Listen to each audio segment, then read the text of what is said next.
ఓం నారాయణ ఆదినారాయణ. భగవాన్ శ్రీ వెంకయ్య స్వామి వారికి శతకోటి ప్రణామములు.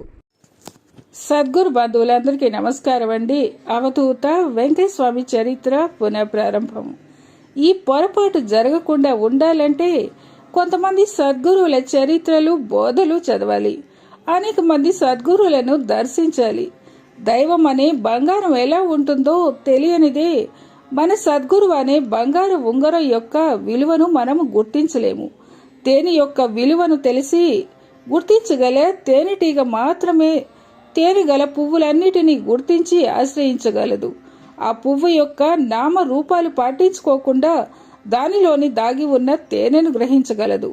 అలాగే మనం ఆశ్రయించిన సద్గురువు యొక్క భౌతిక రూపము, లౌకికమైన నామాలు చాటున దాగి ఉన్న దైవత్వాన్ని గుర్తించగలగాలంటే సద్గురులందరి రూపాలలోనూ ఒకే దైవం ఎలా ప్రకటమయ్యాడో వారి చరిత్రల నుండి గమనించాలి. వారు మనకు తెలిపిన సద్గురు సేవా విధానాన్ని తెలుసుకుని మనము అనుసరించాలి. భాగవతం ఏకాదశ స్కందంలో అవధూత కూడా తాము 24 మంది గురువుల నుండి జ్ఞానం ఆర్జించాలని చెప్పారు. భగవద్గీతలో శ్రీకృష్ణుడు కూడా తత్వదర్శనులైన గురువులను శరణు పొంది సేవించి చక్కగా ప్రయత్నించమని, అలా చేస్తే అట్టి గురువుల యొక్క జ్ఞానం ఉపదేశిస్తారని అర్జునుడితో బహువచనంగానే చెప్పారు. ఇందులో ఇంకొక సూత్రం ఇమిడి ఉంది. ఎందరు గురువులను మహనీయులను దర్శించినా వారి దర్శన ఆశీస్సులన్నీ మొదట మనము ఆశ్రయించిన సద్గురు యొక్క కృప వలనే లభిస్తాయి. నాగపూర్ వాస్తవ్యుడైన బాబు సాహెబ్ బూటి చిరకాలం సాయిబాబాను సేవించాడు. ఒకప్పుడు సాయిబాబా అతనితో, నా కృప మీకు సోదరుడు గజానన్ రూపంలో లభిస్తుంది అన్నారు. నిజంగానే తరువాత కొంతకాలానికి షేవ్గా నివాసి అయిన గజానన్ మహారాజ్ నాగపూర్లోని అతనింటికి వేంచేసి 1-2 మాసాలు అతని సేవ అనుగ్రహించారు. అలాగే రేగే అనే సాయి భక్తుడు హజరత్ తాజుద్దీన్ బాబా గారిని దర్శించాలని నాగ్పూర్ వెళ్ళాడు. ఆ రోజులలో ఆయన రాజుగారి అంతఃపురంలో నివసిస్తుండడం వలన వారి దర్శనం లభించడం వలన ఎంతో కష్టతరమయ్యేది. దానికి తోడు వేలాది జనం రాజభవనం ముంగిట తోటలో వారి దర్శనం కోసం వేచి ఉన్నారు. నాటి సాయంకాలం 4 గంటలకు రేగే రైలు ఎక్కవలసి ఉండటం వలన మధ్యాహ్నం 3 గంటల వలన మాత్రమే వారి దర్శనం కోసం వేచి ఉండదలిచాడు. ఆ గడువు కొద్ది నిమిషాలుండగా ఒక భక్తుడు వచ్చి రేగేను తాజుద్దీన్ బాబా ప్రత్యేకంగా రమ్మన్నారని చెప్పి దర్శనానికి తీసుకువెళ్ళాడు.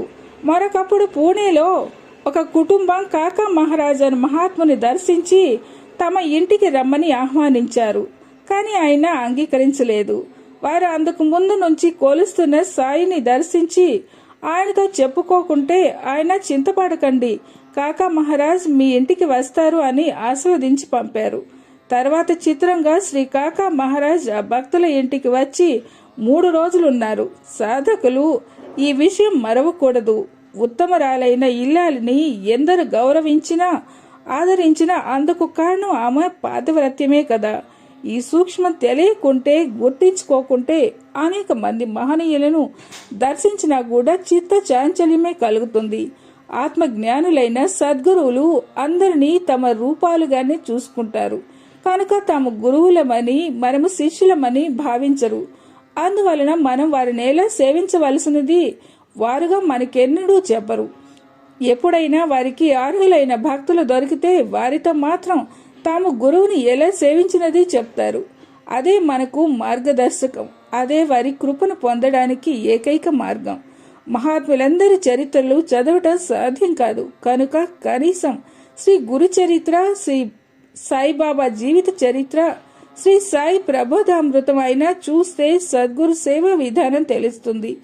వంట పూజ ఎలా చేయాలో తెలియకుంటే సద్గురువునకు నైవేద్యము సేవ అర్పించడం తెలియనట్లే. సద్గురు సేవ విధానం తెలియక మన భక్తి సఫలం కాదు.